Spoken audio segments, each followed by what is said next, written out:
Good morning. Good morning. I want to welcome each of you to the campus of Lipscomb University. We're glad you're here with us for our first installment of the 2016 Nashville Business Breakfast. What a great morning. We're glad and thrilled that you are with us here today. I've had a couple of conversations already this morning, and I think probably as most of us do, as we hit December 31 and January 1, there's this phenomenon that we all kind of experience, and it's not just New Year's Eve, New Year's Day, or a whole lot of football, but and as a lawyer who's been doing this for 30 years, over 30 years actually, and the lawyers in the group can certainly appreciate what I'm about to say. There is this phenomenon of December 31, January 1 that is it's just no matter how fast you're running at the very end and you think you've reached the finish line, you immediately turn around and you're at the starting line. And there is no rest. I mean, it begins as soon as it ends.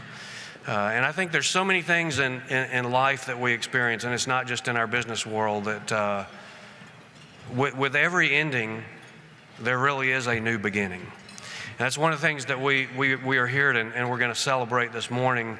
Just a few months ago, we were in this room at a Nashville Business Breakfast, and we were able to look back on, to celebrate, and to just enjoy remembering the leadership and the administration of Mayor Carl Dean.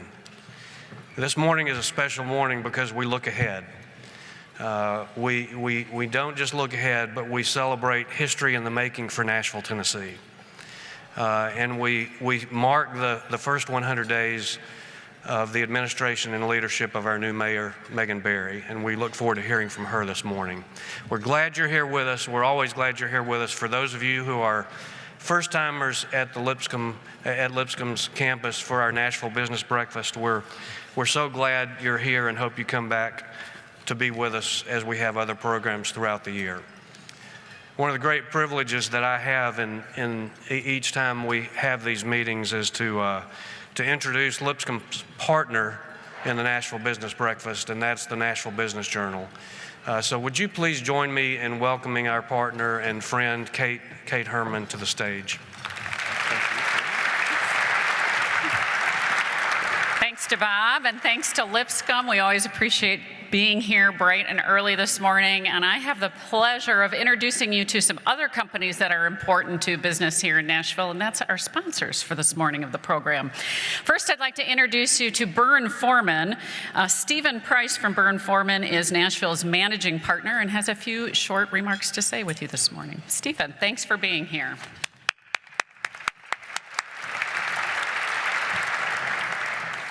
Good morning.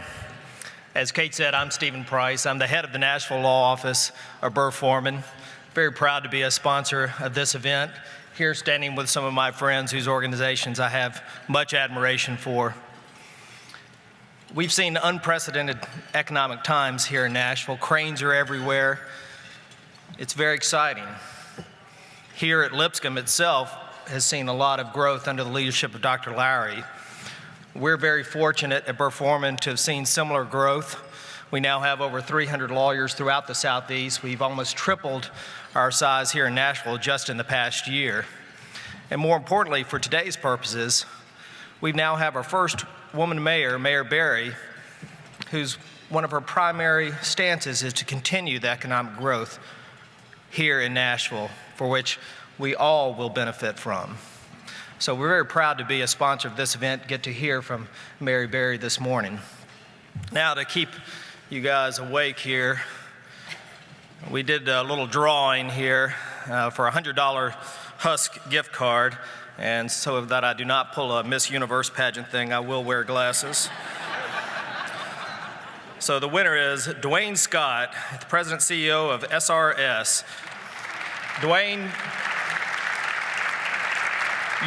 you can come see me at table number 6 later, and I'll have that Husk gift certificate for you. Congratulations. Good morning to you all.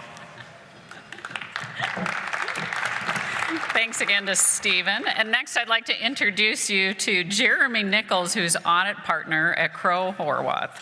Jeremy, could you come say a few words this morning? Thanks so much for being here and for sponsoring. Good morning. I'll keep this short and sweet. Crowe Horwath is a national firm. We have offices across the United States, audit, tax, advisory services. If you need any accounting help, we are here. Local office has about 150 people in it, so anything you need, we're here to help. Thank you.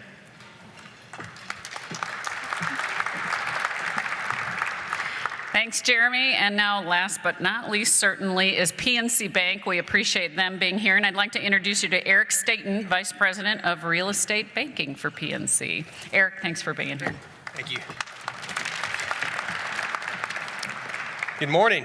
Thank you for braving the cold weather this morning and joining us for the first Nashville Business Breakfast of the year. I'm Eric Staten with PNC, as Kate mentioned. And we're one of the largest financial institutions in the country and proudly supporting the Nashville business community for almost a decade. If you don't know us, you probably should, and I look forward to meeting you. PNC has been a longtime supporter of the Business Breakfast Series, and I'd like to thank the MBJ, thank you, Lipscomb University for everything they've done for us and their continued support of Nashville's growth and prosperity. Here's to another year of success in the Music City. Thank you. And a warm thank you to all of our sponsors. We appreciate it. And I know that you're looking forward to hearing from Mayor Berry this morning, and you will shortly after you enjoy your breakfast. Just a reminder that on your programs at the bottom is a number that you can use to text any questions that you have for Mayor Berry later in the program. So in the meantime, enjoy your breakfast.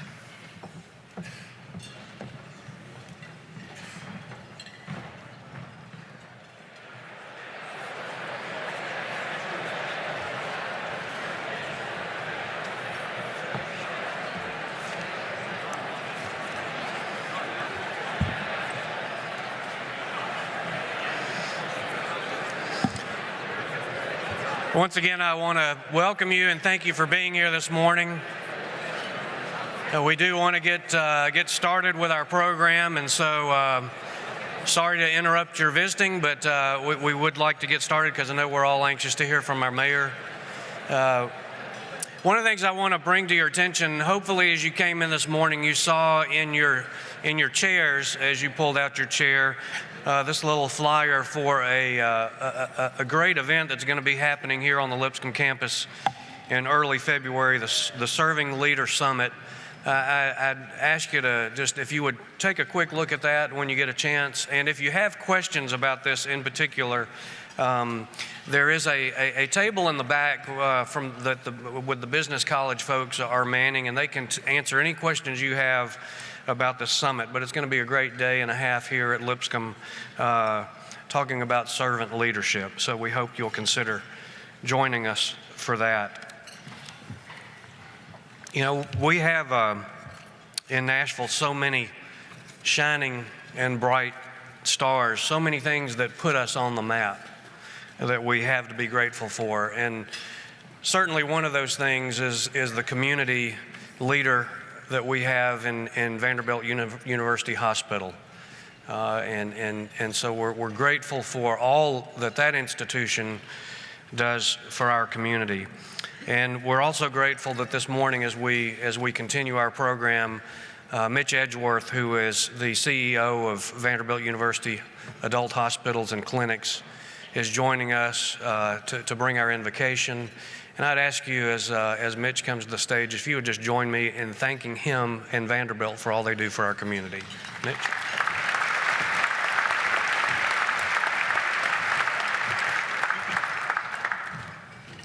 If you will, please bow with me. Our Father, you have so richly blessed this wonderful city. You've done the same for this university, and you've done all of that through blessing your people, including the people in this room. So, Father, as we pause just for a moment this morning, we pray today that you will humble us, that you will give us wisdom and courage to use the blessings that you have given us to give back, to serve, to continue to help this city prosper, to give back to those who are in need. Father, we are thankful for all that you have done for us. We are most thankful that you've sacrificed everything and that you've shown that you love us more than anything. It's in your Son's name we pray. Amen.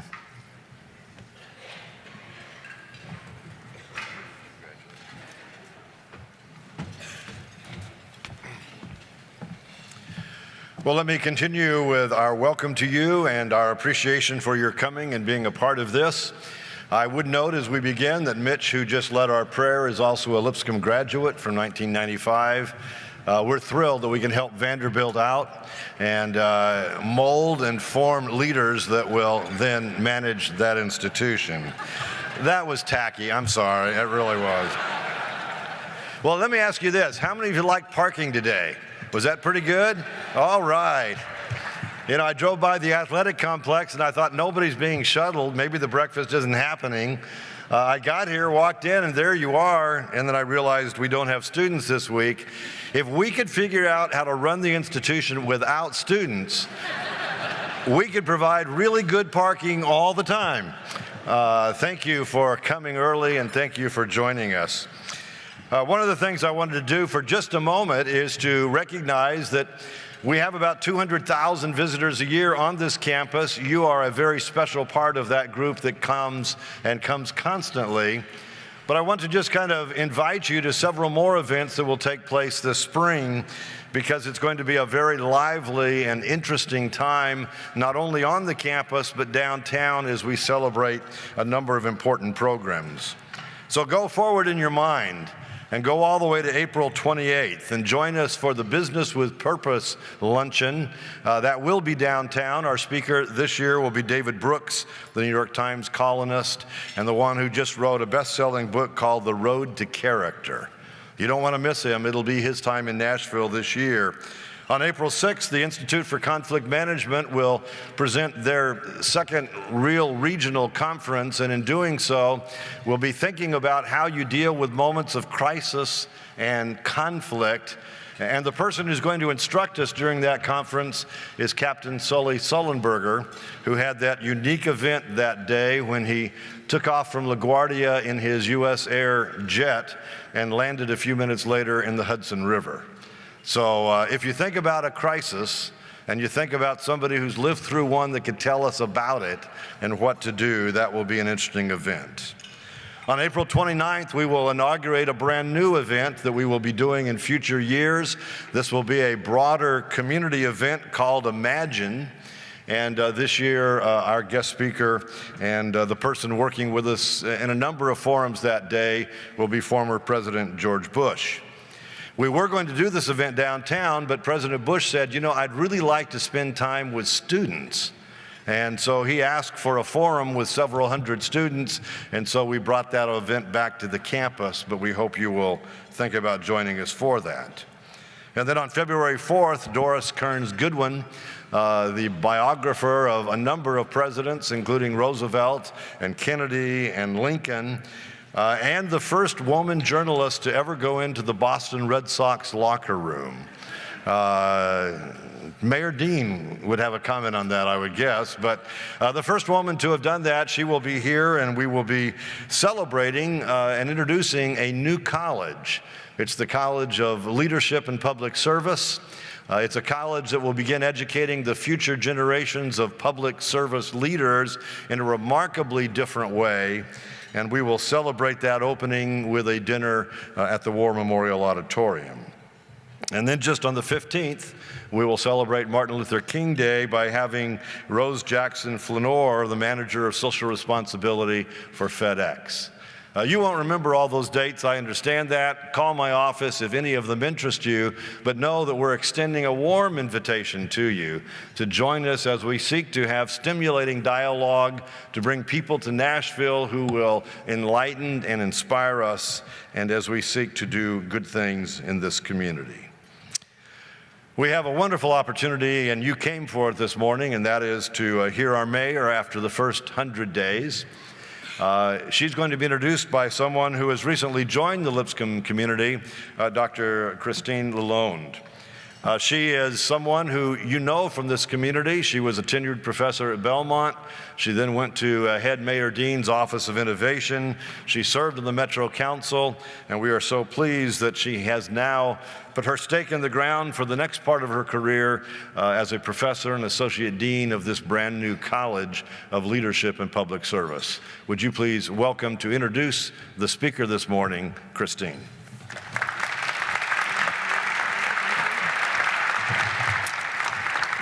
Thank you, President Lowry, for those kind words and for this incredible opportunity to serve Lipscomb and the larger community. A little more than 6 years ago, I had another opportunity to serve. My district council person had stepped down, and someone asked me if I would consider running. I knew exactly who I needed to go to for advice. My neighbor, friend, and then council member at large, Megan Barry. So on that cold December night, we sat in front of her fire, and I asked her, "Do you think I should run?" She responded, "I don't think you're asking the right question. The real question is, do you want to serve?" See, she knew that a political junkie like me, campaigns are candy. But she knew that the real question was, did I want to do the hard work, the less exciting and glamorous work that goes with serving the public? Until I could answer yes to that question, the question of whether or not I should run didn't matter. Since she became mayor, I have seen the ways that she uses this gift of asking the important questions, the questions that help us to get where we need to be to serve our city.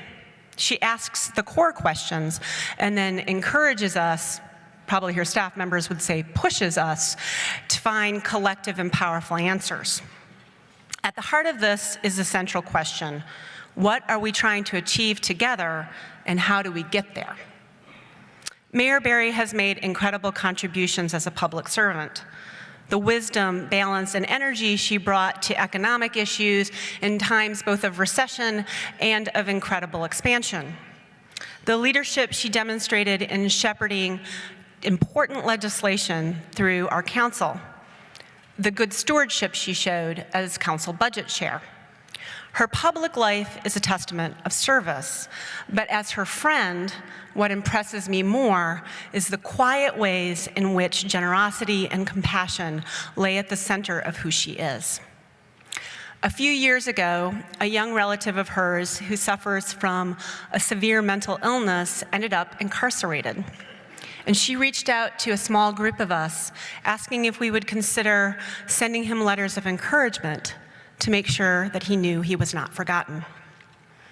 When a friend was distraught that she couldn't afford to see her son on his 21st birthday, Mayor Barry quietly bought him a plane ticket so he could surprise his mom. And several years ago, when she happened to connect with a Liberian family of refugees, she began an incredible friendship that has included not just financial assistance or help with navigating this new world, but inclusion in celebrations of birthdays and new babies and graduations. Those are just a few of the many examples I could give of the ways that Mayor Barry truly lives out our shared moral mandate: to visit those in prison, to care for the needy, and to welcome the stranger. These are the guiding principles, the moral commitments that Mayor Barry brings to her office and to our city. So this morning, it is my great honor to welcome my friend, inspiration, and mayor, the Honorable Megan Barry.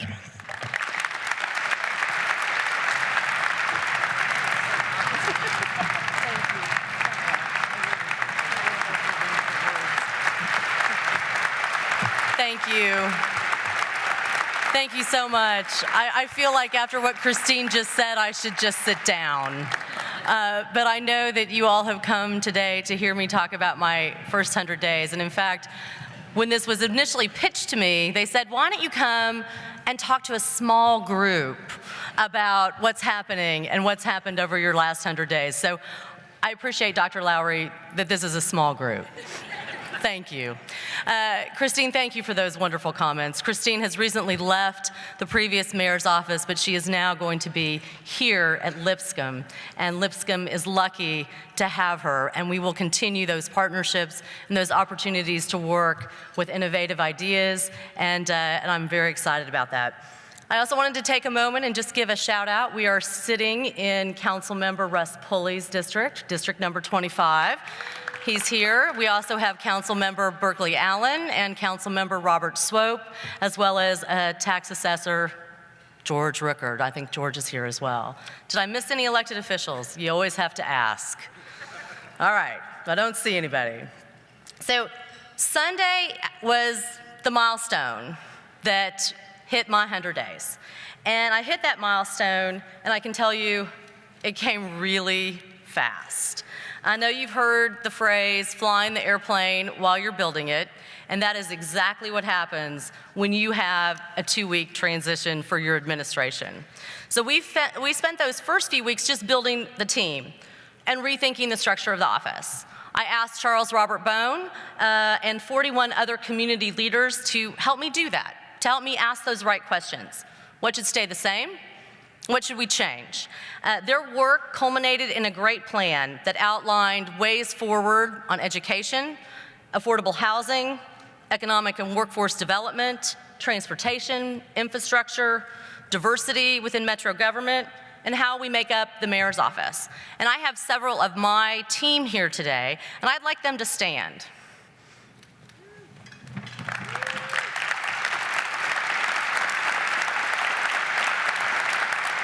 I made a campaign commitment that said that my office would look like Nashville, and I think we have the most diverse office we've ever had, and I'm very proud of that. Now, I talked about that 100 days flying by really quickly. Most of us don't live our lives in 100-day increments. Maybe you live your life in a semester, maybe you live it in a fiscal year, maybe you're looking at those quarterly results, but no matter how you look at it, I can tell you what I feel is a great sense of urgency. A great sense of urgency to get a lot of things done quickly for Nashville. So what does that look like as I move forward? For my administration, it's about taking controversy, turning it into conversation, and then turning those conversations into action. The Nashville Business Journal asked for predictions about 2016 recently, and one of their blog posts says, Mayor Barry tussles with state lawmakers. That's their prediction. It makes a good headline, but I think that the issues that I mentioned earlier, education, housing, economic and workforce development, transportation, infrastructure, those are issues that resonate with all of us across the state, and there is common ground to be found on all of them.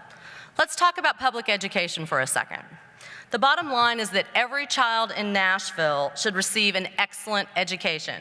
It doesn't matter if that child attends a magnet school, a zoned school, a charter school, they're all public schools. And the most important hire that we're gonna make in the next few months is the superintendent of schools. On my first day in office, I was asked to come to the school board at their retreat, and they asked for my help. They asked the Nashville Public Education Foundation and my office to help them appoint a search advisory committee so that we could help put together answers to the following questions. What does Nashville need? What cities or organizations out there are doing things that are innovative that we can bring here? And how can we attract the right candidates for this job? That advisory committee is made up of community leaders, many of whom are in this room, and they plan on finishing their work and making their recommendations to the school board by the end of this month. That committee is also gathering input from teachers and parents to supplement what we've already learned through the last director search that we had. And we know at the end of the day, the school board will make that decision. But I want Nashville to be in a position to recruit the best leader that we can find. And I'm willing to do whatever it takes to make that happen. Let's talk about affordable housing, because that's also top of mind. It's a critical priority for our city. Whether we're talking about people who are unhoused, people who are low income, We are also talking, though, about workforce housing. Teachers, police officers, millennials, firefighters, your kids if you don't want them in the basement. When I came into office, I've had the privilege so far of breaking ground on 2 affordable housing developments, and I've also cut the ribbon on another one. But there is a lot more work to do. We need to have tools. This is about making tools out there for developers to incent them to build affordable housing for purchase and for rental throughout our city, but especially in the urban core along transit lines and where there are jobs. My administration looks forward to working with Metro Council on the inclusionary housing policy. You may have heard about it. It's coming down the pike. But we have to have more affordable housing. You will see those recommendations come to the Planning Commission in the next few days, and then they'll go to the Council for consideration. Workforce development has also been a key focus of my Office of Economic Opportunity and Empowerment. In August, the voters in Davidson County, you may remember, overwhelmingly passed what was called Amendment 3. It's a local hire charter amendment. What my office has done is, again, take that controversy to conversation. We have brought contractors, business leaders, labor representatives, community stakeholders around the table for the first time, I think in more than a decade in our city, to talk about what kinds of workforce training programs we need and where they are and what our gaps are. Because I can tell you the one thing that everybody agrees on, we need more training so that Nashville residents, especially in the construction industry, are qualified to do the work that's out there. Ultimately, this is all about putting people to work. And then there's traffic and transportation. We've been talking about that for a long time. And the importance of offering more and better transit solutions so that citizens and visitors can get around. If we don't do that, I think it's conceivable that our growth will stall. I've created the first infrastructure team the mayor's office has ever had. That group works on transit solutions and coordinates with various local, state, regional, and federal agencies to make sure that we are bringing all of those pieces together. We're also excited to be partnering with the Urban Land Institute's Nashville chapter about collaborating on innovative ways to set community infrastructure goals that are going to guide our decisions on how we are going to build and move our city forward. Metro government and ULI are going to hold a series of technical workshops that are going to be facilitated by a man that you may know, a guy named Gabe Klein. He's nationally renowned. And these workshops are actually going to engage the private sector development partnerships so that we can figure out how to move Nashville forward and adopt much of the Nashville Next that was put out there. It's the county-wide plan that more than 20,000 people came together to come to and say we need to do this. This work will ensure that Metro departments are going to be better coordinated and they can align all of these pieces together. You're going to hear more about that as we go forward, but we hope to complete that work by the end of 2016. There have also been several changes over at MTA that is being helpful. We've made data available for real-time tracking information for our buses. And why is that important? Well, if you have open data in a city where you have to plan your transit, it's critical. If you're in a place where the bus comes every few minutes, not that big of a deal. But if you're in a place where the bus comes every 30 minutes, you now can see when that bus is going to arrive by real-time tracking and plan your transit accordingly. I think that's really critical. Transit is also about sidewalks, and sidewalks, we need them. We need more of them throughout our city. I had the pleasure of going through before Metro Council on Tuesday.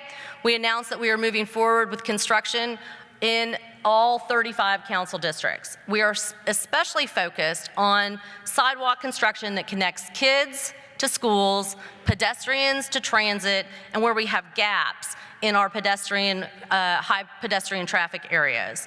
One of the council members said that night when I made the announcement, it was like an Oprah moment. Everyone is excited. You know, that doesn't happen very often in government, so you gotta savor it. And we're just getting started. We're gonna build a lot of sidewalks and bike lanes over the next several years. Public Works has also taken on the task now of improving our signal timing on our major pikes and our corridors, and you're gonna see that make a difference in your drive time. You will also see a significant improvement in our commitment to pedestrians. You know, as a government, I see our job as continuing to foster the growth that we've seen over the past few years, while also maintaining that special essence of what makes Nashville so unique. We are still hitting it out of the park on all of these lists. In the past year, various publications and websites have named Nashville the second most vibrant creative city in the nation. I don't know who the first one is. I think we should probably be the first. One of the best performing cities for creating and sustaining jobs. One of the best cities in America that people are flocking to. You can see that as evidenced by the growth from 2010 to 2014. We are the top city for businesses owned by women and millennials. We were named the Destination of the Year according to Travel and Leisure readers. We are still one of the 13 hottest cities to do business in 2016. And we are the only US city that Lonely Planet said is the place to go globally in 2016 to visit. And maybe my favorite, we still are the friendliest city in the US. Recently, someone sent to me a bumper sticker that they had created, and it says, "More tonk, less honk." And I think that pretty much sums up what we want Nashville to be. And let's face it, as we grow, it brings growing pains. You've got higher home prices, you've got more construction, you've got more traffic, but that's why my mayor's office has that commitment to working on infrastructure and transit. And that's also why the new Office of Economic Opportunity and Empowerment and the expansion of the Office of Neighborhoods to include community engagement now exists. At the same time, we have to keep growing. We've been blessed to have so many people that flock to Nashville, and since I've come into office, companies have announced more than 1,000 jobs. Now, I've tasked Matt here in my office to bring me 400 jobs a week, so we'll see how that goes. But we're doing everything we can to keep those jobs coming. And jobs help us grow our revenue base, and that means that we can continue to build our schools and expand our greenway system and make our libraries better. All the stuff that makes Nashville so unique. And our economic and community development is also focused on small businesses, entrepreneurs, and our creative and cultural economy. That's a new approach. We see a lot of our job growth in that industry. We know that Nashville is a city of makers, we're a city of builders, we're a city of artists. It's in our DNA. It's very creative and innovative, and we're gonna continue to cultivate that. And it's not just, though, about the private sector and that innovation. We're also embracing innovation in the public sector, and that means that we finally come to the part of my remarks today where I get to talk about goats. Everybody loves goats. When Metro Water Services needed to clear brush recently around the Metro levee, you may have seen this a couple of weeks ago, they didn't go out and buy a whole bunch of heavy tools and equipment. Instead, they brought in a group of goats.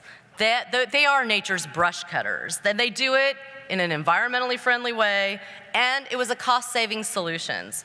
And who doesn't love those goats?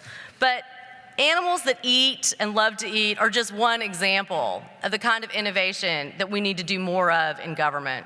To help make that happen, you're going to see our Metro budget process this year look very different. We're going to move away from that short-term thinking, and we're going to ask departments to think ahead about what they need long-term and where they can collaborate together to be innovative.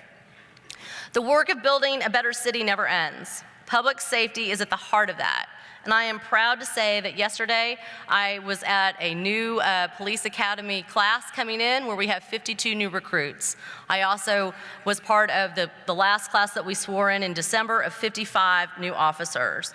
I have an excellent relationship with Chief Anderson and Chief White, our police and fire chiefs, and I can tell you that that's unique. I talk to other mayors around the United States, and that doesn't always happen. That means you're safer. We also partially activated recently our Metro Emergency Operations Center because of severe weather, and it was so impressive to see all the departments around the table, and including the National Weather Service, work together with real-time data to make sure that you were safe. But we still have a lot of work to do on safety. The number of homicides in Nashville went up significantly in 2015, and too many of the victims and too many of the suspected criminals were young people. Recently, we held a youth violence summit to discuss the problems that we're facing and to talk about solutions. In the next few months, you'll see that action plan expanded and those opportunities improve for outcomes for our kids. Because ultimately, we need to connect youth to hope, and that means connecting them to jobs. I want our youth to have what everybody else in this city has, a chance to succeed and live in a safe place. That is going to happen by working with the private sector, and you're going to make a critical impact on that. We need all hands on deck for this, and we have to confront the crisis of youth violence. You know, I have a quote in my office, and I see it every day when I go into there. It says, "Power is about waking up every day and making a difference in people's lives." With that power as mayor, I have a responsibility to do just that, and I think my priorities reflect that. I want to make a difference in the daily lives of all Nashvillians, but I need your help. I can't do that alone. I can't do it with just my great staff, and we need our city to go in a place where we all want it to go. One of the things that has always made Nashville special is that collaboration with the private sector, the public sector, the nonprofit sector, and our colleges and universities. And I look forward to seeing a lot more of that in the months to come. I was recently asked, what's one of the surprises that you have since you were elected? I come across folks who tell me this. You know, you weren't my first choice, but I want you to be successful. And I know that if you're successful, Nashville is successful. And if we can take on that, and if we can together take on the controversies and turn them to conversations, we'll all be better off. And Nashville will continue to grow and thrive. I so appreciate you all welcoming me here this morning for this small, intimate breakfast. Thank you, and I look forward. I think we're going to take a few questions.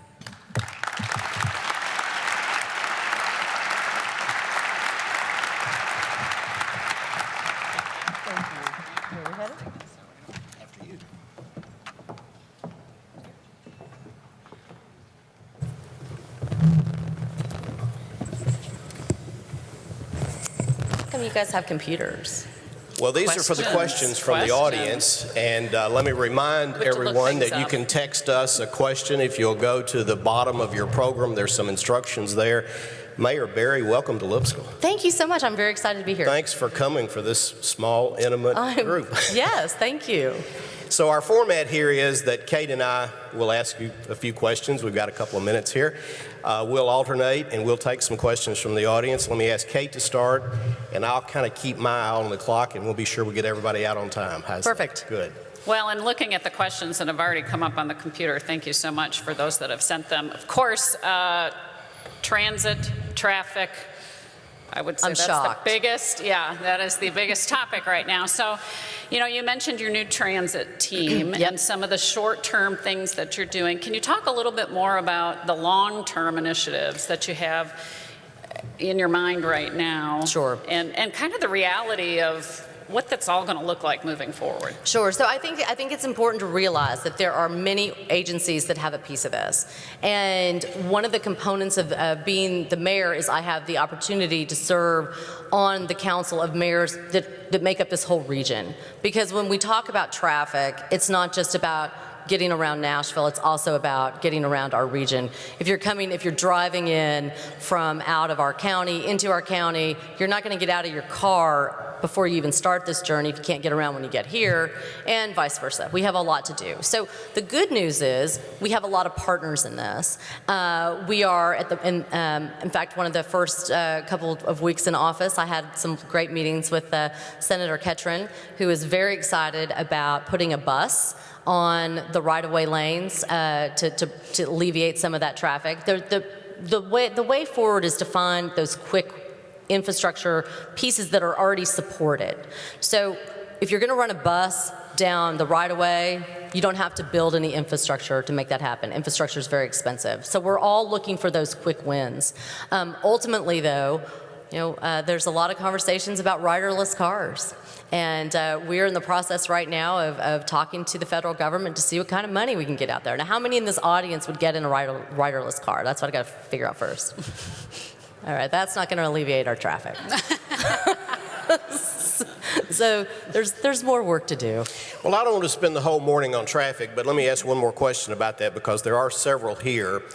And let me frame it in this context. I'm on the Chamber's Transit Task Force. In fact, I'm on the Revenue Subcommittee. There's a lot of discussion in that group about innovative solutions. We're talking not millions or hundreds of millions, we're talking billions to really do this right. If we come back to you and we propose things like express lane tolling, significantly higher vehicular licensing fees in order to curb the use of automobiles, will you support those things? Is that what you're coming with? Well, I don't want to predict that, but I'll say that's being discussed. I think we're going to have to identify revenue streams. So, I mean, I think we have to have a frank conversation about how we're going to pay for this. And you're right, it's not insignificant. It is a $1 billion investment. But what I want to make sure is that we're not investing in the technology from 40 years ago when the technology is going to evolve. So, I mean, I think for me, that's one of the key conversations. Yeah. But thank you for being on that committee. Thank you for letting me. So I know we're all excited here, of course, about the boom that Nashville is having. But to what degree does that concern you? Well, I mean, I think, and I mentioned it in my remarks, I mean, one of the things that we have to continue to have is great economic growth for Nashville, but it also brings challenges. So you have to make sure that when you are growing, you have a plan for growth. I think where cities get into trouble is where you see unfettered growth, and a lot of that comes from having a community plan, and we've recently gone through the Nashville Next process, and we have a lot of great partners in town that actually have said, this is how we want to grow. We also have a great council who is very dedicated to saying, this is how I want my neighborhood to look. I want to see growth along a corridor or a pike. And then I want the neighborhoods to step back so that you kind of retain some of that bucolicness. But at the end of the day, we're going to grow. People want to come here. I mean, I was saying to somebody before I came up on stage that there are, the predictions are that every day 82 people move to Nashville. But what my staff always makes me remind you is that it's not just 82 people coming here. Some of those people are being born, right? So they're littler. Let's go back to education for a moment. You referred to the effort currently underway to hire a new superintendent, yes. But let's get a little bit more granular about that. So in your mind, I know it's a collaborative process, but in your mind, what's the skill set, what's the most important skill set you think that person should have? I want somebody who actually has a proven track record of working in an urban school system and taking schools that are not succeeding to success. And they're out there. And I think through our last hiring process, we were not aggressive about identifying who those people were and then actively going out them. We kind of let those resumes come to us. And I think the difference in this process is we are actively saying who's doing innovative things, who may never have thought about Nashville, and going out and getting them to be interested in us. Let's talk diversity for a minute. Sure. You've done a good job in your administration. How do you foresee that going beyond just City Hall, but in other leadership roles as well? What example and what should we take away from what you're doing? Well, I think it's important to remember that, I have this slice of government and you guys have a whole lot of other stuff. So I look to the private sector to be a leader when we're talking about diversity. And if you are a diverse organization, you're more successful. I was telling Dr. Lowry before I came up here, I was recently in the Christmas parade. And there were 3 little girls sitting on a stoop. And you may know this, but when you become the mayor, you also get these guys that follow you around. So I had my detail behind me, and we're walking through the parade, and somebody said, hey, here comes the mayor. And these 3 little girls all looked up and said, well, which one is he? So I went over and said, actually, it's me. And they said, really, a girl can be a mayor? Which was pretty cool. But I think that the onus is on all of us to frame that conversation to know that anything is possible. All right, well, here's a question from the audience. This is a pretty broad question, but I'll throw it out. So what's your vision for A, the fairgrounds, B, Greer Stadium, C, PSC medals, D, the TPS campus, and I could go on, but I'll stop with... Really? Okay. Well, they're all interesting challenges, and clearly, let's start with the fairgrounds. I think, why not? The fairgrounds are a unique piece of property that sits with history and also things that have to be maintained there. So, we have to say, what kind of capital improvements do we need in order to make this a facility that is usable and a good thing for the community? I think there's some pieces of land over there that could be done in a way that creates the green space that we've always envisioned. But the reality is the fairgrounds are an integral part of Nashville, and we're going to have a fair there and racing. What about PSC? PSC, really? We're going to that one? I drive by that thing every day, and I look at it and I say, how do we make that thing go away? It is such, thank you. Eyesore is the word I was looking for, but I was trying to be more politically correct. It's an eyesore, and it doesn't send the message about who we are as Nashville when you see that off to the side. It's a complicated piece. I can say that I am not the first mayor to struggle with this issue, and if it were easy, we would have already done it. But it doesn't mean we aren't going to try. Can we talk about tourism? Sure. We have high hotel rates. And what discussions are happening in your office right now regarding tourism? Because that is such an important piece of business for Nashville. How many of you all made it down for New Year's Eve? We're one of the 150,000 people that we had celebrated. Most of you stayed home, okay. Obviously, this is not the crowd. Well, thankfully, there were 143,000 people who wanted to come downtown, and I think most of them were out-of-towners. And so our tourism business is booming. I mentioned in my remarks that travel and leisure readers see Nashville as the #1 destination. And when we talk about hotel rates, I know this because after the election, my family came back from my inauguration, and my mom couldn't find a hotel room, so she had to stay with me. So I get it.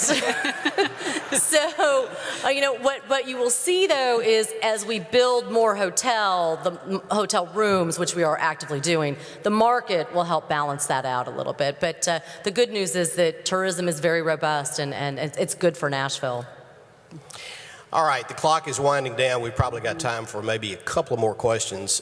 Kate, let me ask you to ask the next one, and I'll ask the last one, and then we'll wrap it up. Great. Oh, you want me to go now? Okay, I got it. So clearly Carl Dean wanted to be remembered as a builder. What will we remember you for at the end of your term? Well, somebody told me the other day that if you want to be remembered, you have to build something. But I think for me, it is really going back to that quality of life component that I talked about. If we can have an increase in affordable housing and you feel safe and we have an excellent education system and you can get around this city and you love Nashville, that's what I want to be remembered for. And I might build something too. Mayor Berry, I heard you speak at the Salvation Army luncheon before the holidays, and you shared some things on that occasion that I don't believe I heard you share during campaign. You talked very openly about your upbringing, about your faith, about some aspects of your personal thoughts that you might not have felt comfortable talking about during a political campaign. I don't want to put you on the spot, but I wonder if you'd share whatever you're comfortable with sharing with this audience this morning about that. So, it's interesting. The campaign actually does make you take a step back and think about what is available for the public consumption. Because in a campaign, everything is really out there. And I really thought pretty much everything was out there. But when I had a chance to go and talk at the Salvation Army before Christmas, it was very moving for me because I shared a story about my own upbringing and the fact that when my mom and dad got divorced and my family had some struggles, my mom was very clear that even though we are not at the very bottom, we always have to remember the people who are. And we have to make sure that we have set aside our compassion and our money to make sure other people are better off. And I think that comes from my Catholic upbringing. You know, when I think about the new Pope that has just recently come in, you know, one of the things that he talked specifically about last Lent was that you have to give up stuff. And you know, as a Catholic, oftentimes we give up our chocolate or our lattes. But last year he challenged us to give up our indifference, and our indifference to others, our indifference to the poor, our indifference to the struggling. And I see that as something that I take with me on a daily basis when I walk into the mayor's office to think again, what are the things that I can do, because I sit in that seat, to make a difference in people's lives. Thank you, Mayor Berry. Thank you. Thank you. Thank you. Thanks for sharing a piece of you this morning. You guys good?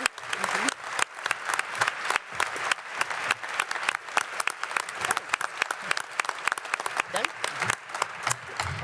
Well, thank you, Megan Berry. We appreciate you being here. After 100 days, we look forward to your being back periodically as you go through this service. We appreciate you so very much for it. Well, I was kind of presumptuous to take advantage of the moment where someone came up to lead a prayer, and I had to help you understand he was educated at Lipscomb and now helping Vanderbilt out. So let me tell you a Vanderbilt story that might create a good relationship once again. It occurred last fall, and it started in this room as we were having the President's Convocation, and the auditorium is filled with 4,000 or 5,000 people. And I was trying to help our students understand what it means to have something new. And so in my life, I was looking around saying, you know, what could illustrate that? And it was my brand new grandson. He was only about 4 or 5 weeks old at the time, and so in all of our academic regalia with all the student body here, I brought him up to the stage and held him as I spoke. Now, I didn't know that just 2 weeks or so later, that relationship would change probably forever. It was a Saturday morning when our daughter called and said, Luke is not doing real well this morning. He's got a fever, and he threw up, and I don't know what to do. Well, Rhonda said, take him to the pediatrician. She did in a matter of 45 minutes. The pediatrician spent about 5 minutes and said, you need to get this child to Vanderbilt Medical Center. And so about 45 minutes later, we were gathering there as this little 6-pound baby is desperately ill. We waited there for about 2 hours, and they came out and said, your son has bacterial meningitis. I went to my iPad real quick and figured out that about 40% of the kids that young die from that within hours. And so our family began a really interesting journey for the next 12 days at Children's Hospital at Vanderbilt. It was 3 days before they could even tell you the strain of meningitis he has and really begin to put the antibiotics in place that might make a difference. It's several days before you're relieved of this sense that he might die any moment. And some of you have been through that, and some of you will go through that, those moments where it all comes down to a group of people you don't know literally saving the life of someone in your family. Had kind of an interesting moment about the 6th or 7th or 8th day. It's 11 o'clock at night. I'm down at Vanderbilt, and there's a knock on the door, and in walks this nurse, and she's young and enthusiastic and confident, and she says, I'm here to take Luke's vital signs. And I said hello to her, and we're standing there talking, and as we're talking, she looks over at me and she says, I know who you are. And I said, what do you mean? She said, I'm one of your nursing students. And so here you have this absolutely marvelous moment, at least in my life, where you have an institution that really started probably 50, 60, 70 years ago in someone's vision, and then there were decades of people who were committed to it, and now there are those wonderful people who serve in it. We're the recipient of that without really having contributed a thing to it. And then I have this young nursing student so confident and so much in terms of looking to her future, and together they saved the life of my grandson. And I think the message that I would give to us today, in addition to telling Vanderbilt how much I really do love them and respect them, and how honored we are and humbled to have Mitch Edgeworth as part of their team. But the message I would give to us is to recognize that there was vision, there were decades of commitment, and there are those people who now serve. And as you leave today, you can be one part of that. You can be the visionary that leads to something that will serve 50 years from now. Or you can be the people who will go out like we all will today and work hard at someone else's vision to implement that. And we can be the people who serve in amazing ways. That will make our city a wonderful place to be. And I am so very, very grateful it is that way. God bless all of you.